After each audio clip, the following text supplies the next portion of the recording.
As always, the turnout is spectacular.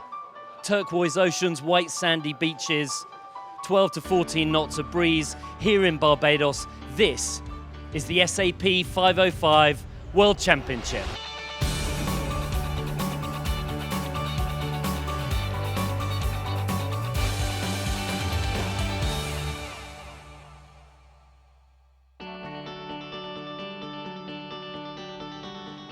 My name's Andy Green, and I'm here at the SAP 505 World Championships, showing how SAP's long history of involvement in sailing and their use of technology helps sailors do what they do on the racecourse.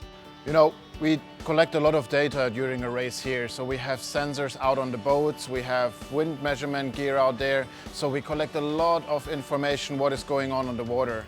And we of course store it all in our SAP HANA system. And from there we can really analyze all that has happened, and not just the one race, like really across all the regattas and all the races that we ever tracked the 505 sailors. So who's going to win the World Championships this year? If I was going to predict, well, I might put my finger in the air, I might have a look at some of the previous results, but what SAP can do for us is use the data. The database allows us to go back through all of the historical information to help us determine who's going to do best. Yeah, we have a very good prediction of how things are going to look like based on historic results.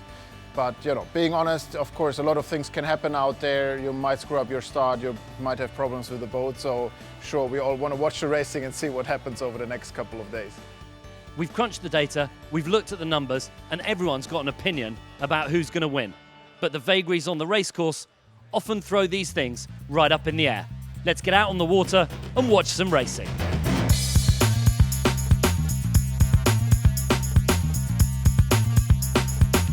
Racing started in picture-perfect conditions, with the wind varying from 8 to 12 knots, a couple less than forecast, and puffy all around the racecourse. The first gate start went cleanly, with the crews who'd been at the pre-Worlds opting for the historically favoured left-hand side. It proved to be the making of Boehm and Roos, who chose the favoured left, rounded the windward mark first, and were never headed, finishing with a comfortable lead.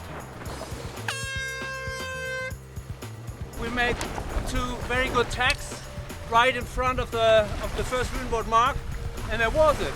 Afterwards, we just controlled the field and were fast enough to win.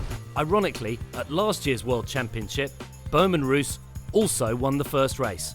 They then went on to capsize, break their spinnaker pole, and have a terrible next two races. Would the same be in store for them in race number 2? The wind shifted to the left for what seemed like a permanent setting for the second race. However, the sharper of eye noticed a big black cloud on the right of the course. Boehm and Roos saw it, took a big risk, sailed into it, and netted them again they were never to relinquish. A great start by the Germans, who were followed home by two of their fellow countrymen, Lehmann and Ohm, and Hunger and Yes, to round out an all-German podium after day one.